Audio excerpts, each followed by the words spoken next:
Hello everyone, welcome to शिक्षा 365। आज हम लेके आए हैं आपके लिए एक नया टॉपिक, ऑर्गेनिक केमिस्ट्री का लेक्चर नंबर 3, आइसोमेरिज्म। आइसोमेरिज्म क्या है बच्चों? The organic compounds having the same molecular formula but different structures are known as isomers. मतलब वो कंपाउंड्स जिनके मॉलिक्यूलर फॉर्मूला क्या है, सेम है, बट उनके स्ट्रक्चर्स क्या है, डिफरेंट है। और इस फेनोमेनन को क्या बोलते हैं? इस फेनोमेनन को बोलते हैं आइसोमेरिज्म। ठीक है, अच्छा। In other words, the organic compounds having the same molecular formula but different arrangement of atoms are known as isomers. Obvious बात है कि कार्बन के डिफरेंट अरेंजमेंट्स, कार्बन का चेन के अरेंजमेंट्स, कार्बन के फंक्शनल ग्रुप के अरेंजमेंट्स, उन्हीं को बोला जाता है आइसोमर्स। ओके, आइसोमर्स में आइसोमर्स डिफरेंट कंपाउंड्स होते हैं। उनकी क्या फिजिकल प्रॉपर्टीज अलग होती है? हाँ, उनके फिजिकल प्रॉपर्टीज भी अलग होती है। एग्जांपल के तौर पे अगर हम C4H10 को ले, C4H10 के दो आइसोमर बन सकते हैं। तो चलिए देखते हैं। सबसे पहले CH3, CH2, CH2, CH3, है ना? अच्छा, क्या और बन सकता है? यस, और एक बन सकता है CH3, CH3, CH3 और ये CH। अब आप देखिए, दोनों का मॉलिक्यूलर फॉर्मूला सेम है। कैसे पता करेंगे? कार्बन काउंट कीजिए, 1 2 3 4, और हाइड्रोजन काउंट कीजिए, 3 2 5 2 7 और 3 10। वहीं आप इस कंपाउंड के देखें तो इसके लिए कार्बन 4 है और हाइड्रोजन 10 है। क्या चेक करते हैं? 3 3 6 3 9 और 1 10। तो आप देख सकते हैं कि दोनों का मॉलिक्यूलर फॉर्मूला सेम है, बट दोनों का स्ट्रक्चर्स अलग अलग है। ठीक है, अच्छा, ये दोनों अलग कंपाउंड कैसे हैं, कैसे फाइंड आउट करेंगे? तो इसका IUPAC नेम लिख के आप फाइंड आउट कर सकते हैं कि ये दोनों अलग है। जैसे इसका नाम है ब्यूटेन। इसका नाम क्या है बच्चों? ब्यूटेन। और इसका नाम क्या होगा? अगर हम मेन चेन को माने तो ये मेन चेन होगा, और ये फंक्शनल, ये आपका सब्स्टिट्यूएंट, राइट? अच्छा, अब इसका नाम क्या होगा बच्चों? नंबरिंग करेंगे 1 2 3। इसका नाम होगा 2 मिथाइल प्रोपेन। क्या नाम होगा इसका? 2 मिथाइल प्रोपेन। तो आप देख सकते हैं कि आइसोमर्स क्या होते हैं? Isomers same compounds having same molecular formula but they have different structures. अब स्ट्रक्चर्स अलग कैसे हो रहे हैं? कार्बन के अरेंजमेंट से। I hope it is very clear to everyone. चलिए देखते हैं इसके नेक्स्ट पे क्या है। ओके, अब नेक्स्ट जो टॉपिक है वो है क्लासिफिकेशन ऑफ आइसोमेरिज्म। कई तरह के आइसोमेरिज्म होते हैं और उनमें ये मेजर्स हैं, जैसे कि आपके structural isomer divided in 2 parts में, structural isomerism and stereoisomerism. हमें क्लास 10 के बेसिस पे हमें ये नहीं पढ़ना है, ना ही ज्योमेट्रिकल ना ही ऑप्टिकल पढ़ना है। हमें पढ़ना है स्ट्रक्चरल आइसोमेरिज्म। और स्ट्रक्चरल आइसोमेरिज्म में भी हमें दो चीजें पढ़नी है। एक है आपका चेन आइसोमेरिज्म और दूसरा है पोजीशन आइसोमेरिज्म। ठीक है, और भी बहुत सारे हैं, जैसे कि functional isomerism, ring chain isomerism, metamerism, tautomerism. ये सब क्लास 11 के टॉपिक के लिए बहुत ही ज्यादा इंपॉर्टेंट है, खास करके स्टीरियो आइसोमेरिज्म। आप जब क्लास 11th में जाओगे तो ये टॉपिक्स आपके लिए बहुत इंपॉर्टेंट हो जाएंगे, geometrical isomerism as well as optical isomerism. But आज हम सिर्फ इन दोनों के बारे में बात करने वाले हैं, चेन एंड पोजिशनल आइसोमेरिज्म। चलिए आगे बढ़ते हैं चेन आइसोमेरिज्म पे।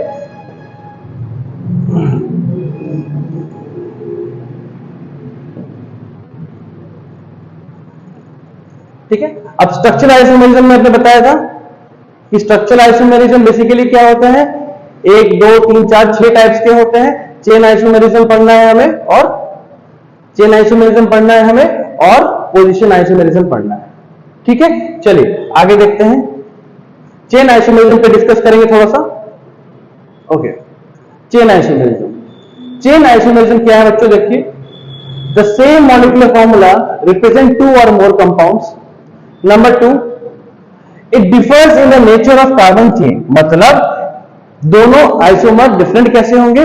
क्योंकि उनके कार्बन के अरेंजमेंट क्या होंगे? अलग अलग होंगे। ठीक है, देख सकते हैं, इसका एग्जांपल मैंने दिया था, है ना। देखिए कार्बन, इसका अगर हम लिखें मॉलिक्यूलर फॉर्मूला क्या हो जाएगा? C4H10। तो आप देख सकते हैं कि एक चेन ऐसे बन सकता है, दूसरा चेन ऐसे बन सकता है। क्या ये दोनों सेम है? क्या दोनों मॉलिक्यूलर फॉर्मूला सेम है? हाँ। क्या इनका स्ट्रक्चर सेम है? नहीं। क्या ये कंपाउंड सेम है? नहीं। एक फन फैक्ट है कि ब्यूटेन लिक्विफाई हो जाता है एट 0 डिग्री सेल्सियस और मिथाइल प्रोपेन लिक्विफाई हो जाता है एट -12 डिग्री सेल्सियस पे। तो आप देख सकते हैं उनके फिजिकल प्रॉपर्टीज भी अलग अलग है, यानी कि ये क्या है? ये आइसोमर्स है। चेन आइसोमरिज्म क्लियर हो गया आपको? चलिए एक क्वेश्चन करते हैं, दूसरा एक एग्जांपल लेते हैं, मिटा दे इसको। एक दूसरा एग्जांपल लेते हैं बच्चों, C5H12। तो C5H12 में हम कितने आइसोमर बना सकते हैं? चलिए इसको लिखिए अपने कॉपी में फटाफट। C5H12 में बनाइए, मैं भी बनाता हूं। चलिए सबसे पहला बनेगा आपका एक बनेगा आपका स्ट्रेट चेन। एक स्ट्रेट चेन बन जाएगा CH3 CH2 CH2 CH2 CH। एक तो ये बन जाएगा। दूसरा आपका बन जाएगा, देखिए आप, ये CH3 CH2 CH2 CH3 CH3, है ना। इसका नाम क्या होगा? इसका नाम होगा पेंटेन। क्या नाम होगा इसका? पेंटेन, है ना। इसका नाम क्या होगा? पेंटेन। इसका नाम क्या होगा बच्चों? जल्दी, ये हो जाएगा आपका मेन चेन। ये देखिए, ये क्या है आपका? Main chain. ये क्या बन गया? सब्स्टिट्यूएंट। नंबरिंग कहां से करेंगे? कहां से करेंगे बच्चों? राइट से लेफ्ट की तरफ। चलिए 1 2 3 4। क्यों राइट से लेफ्ट की तरफ? क्योंकि सब्स्टिट्यूएंट को कम नंबर देना है, राइट। तो इसका नाम क्या होगा? 2 मिथाइल 1 2 3 4। क्या हो गया? 4 का होता है ब्यूट और सब सिंगल बॉन्ड है तो A, 2 मिथाइल ब्यूटेन। क्लियर है? क्लियर है। अच्छा, और कुछ बन सकता है क्या? चलिए चेक करते हैं। एक और हम बना सकते हैं, यहां बना देता हूं CH3 CH3 CH3 and CH3। अच्छा, इनके मॉलिक्यूलर फॉर्मूला सेम है कि नहीं है? पता करने का क्या तरीका है बच्चों? पता करने का तरीका है count the number of carbon as well as hydrogen. तो यहां पे देखिए 1 2 3 4 5 कार्बन है और हाइड्रोजन कितने हैं? 3 2 5 3 2 5 10 और ये 2 12। चेक करते हैं इसके 1 2 3 4 5 और हाइड्रोजन कितने हैं? 3 2 5 3 2 5 और इधर आपका सॉरी यहां पे 1 होगा, माय मिस्टेक। यहां पे क्या होगा? और यहां पे CH3। ठीक है, तो ये हो गया 12 और इधर भी देखिए 3 3 3 3 12। ठीक है, इसका नाम लिखते हैं। इसका नाम क्या होगा? ये आपका सब्स्टिट्यूएंट बन गया, ये सब्स्टिट्यूएंट बन गया। इसका नाम क्या होगा? 2 2 2,2 डाइमिथाइल कार्बन 3 प्रोपेन। क्लियर है? आई होप सबको चेन आइसोमेरिज्म समझ में आया होगा। चेन आइसोमेरिज्म क्या है? Which have same molecular formula but different in arrangement of carbon. Differ क्या कर रहा है? कार्बन के अरेंजमेंट में। ठीक है, I hope it is very clear to everyone कि चेन आइसोमेरिज्म क्या है। चलिए ओके, आगे बढ़ते हैं हम लोग इसके नेक्स्ट पे। एक क्वेश्चन देता हूं, आप एक काम कीजिए, मुझे बताइए कि इस नेक्स्ट क्वेश्चन का आंसर आप कमेंट सेक्शन में हमें देंगे। प्लीज एक्टिव हो जाइए, एग्जामिनेशन बहुत नजदीक है, तो इसका आंसर आप कमेंट सेक्शन में दे सकते हैं। चलिए क्वेश्चन है, यहां लिखता हूं क्वेश्चन 1। आप मुझे C6H14 और C7H16 इन दोनों में कितने आइसोमर बन सकते हैं, आप कमेंट सेक्शन में जरूर लिखें और जिनका आंसर सही होगा मैं उन्हें एक हार्ट दे दूंगा। ठीक है, चलिए आगे बढ़ते हैं हम लोग नेक्स्ट आइसोमर पे। जो कि है पोजीशन आइसोमेरिज्म।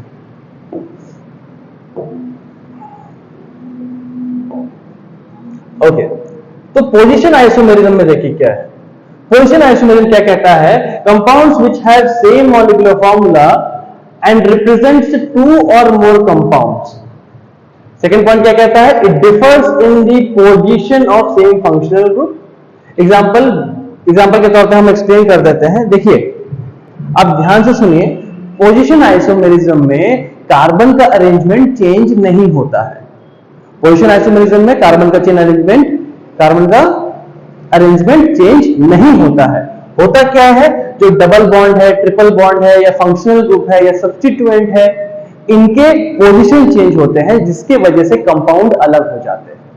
जैसे इस एग्जांपल में आप देख सकते हैं, इसका अगर हम देखें तो इसका होगा C4 1 2 3 4 5 6 7 8 C4H8। इसका चेक करते हैं, 1 2 3 4 1 2 3 4 5 6 7 8। तो आप चेक कर सकते हैं कि ये दोनों का मॉलिक्यूलर फॉर्मूला क्या है, सेम है। बट देख सकते हो कि इनके अरेंजमेंट में किस चीज में डिफरेंस है। अब देखो पहले केस में यहां पे डबल बॉन्ड जो है वो देखिए फर्स्ट पे लगा हुआ है ना, और इसीलिए इसका नाम क्या है, ब्यूट 1 इन। क्यों?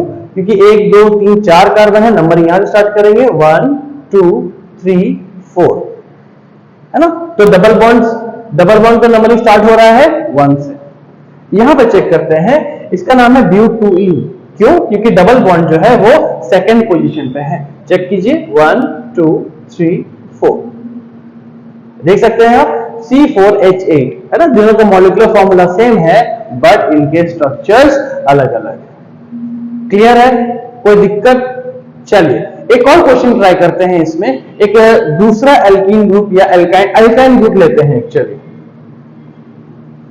एक दूसरा एल्काइन ग्रुप लेते हैं हम एक काम करते हैं। अच्छा, आपको एल्काइन का जनरल फॉर्मूला तो पता होगा। एल्काइन का जनरल फॉर्मूला है CnH2n-2। चलिए एग्जांपल लेते हैं हम ब्यूटीन है तो हम ब्यूटाइन का एग्जांपल लेते हैं, यानी कि कार्बन का n का वैल्यू 4, तो H2 × 4 - 2 यानी कि क्या हो जाएगा, C4H6। C4H6 में कितने आइसोमर बन सकते हैं, चलिए बताइए। चलिए स्टार्ट करते हैं। पहले याद रखिएगा, कार्बन के अरेंजमेंट को चेंज नहीं करना है, सिर्फ ट्रिपल बॉन्ड का पोजीशन चेंज करके हमें डिफरेंट कंपाउंड्स बनाने हैं। ठीक है, चलिए सबसे पहले स्ट्रेट चेन ही लेना है हमको, तो कार्बन के 4 बना ले। ठीक है, और ट्रिपल बॉन्ड सबसे पहले मैं फर्स्ट पोजीशन पे दे देता हूं। तो यहां पे देखिए ये हो जाएगा CH, यहां पे कार्बन के चारों वैलेंसीज फुलफिल्ड है।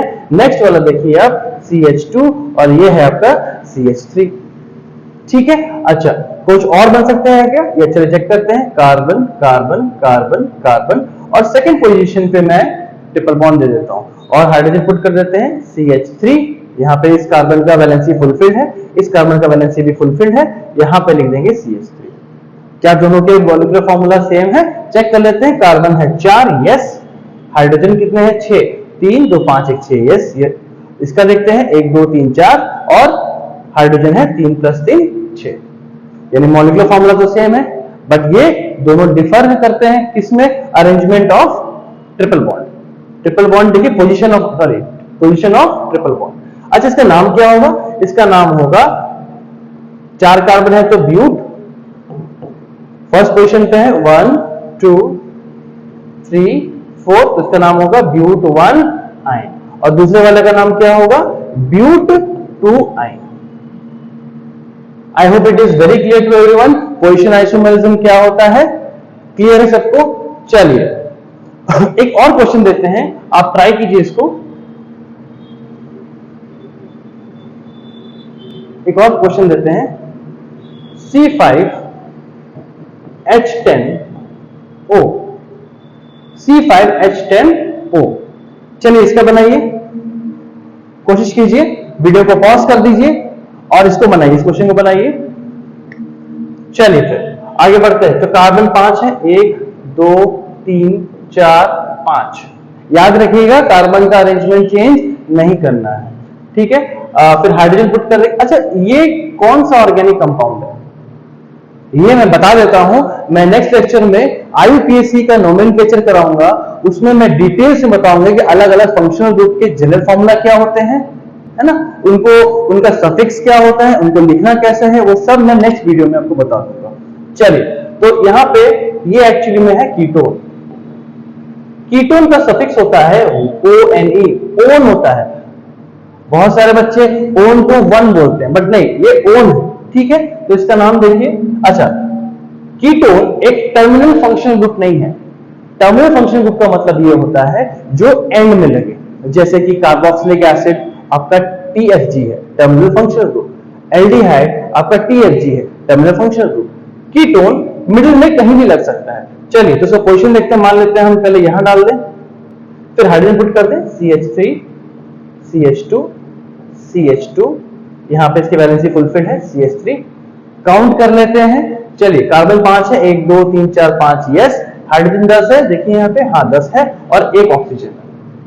क्या हम और कोई तरीके से इसको लिख सकते हैं? चलिए देखते हैं। तो कार्बन 5 बना लिया, ठीक है। अब हम सेंटर में डाल देते हैं यहां पे, और बाकी में हाइड्रोजन फिलअप कर देते हैं,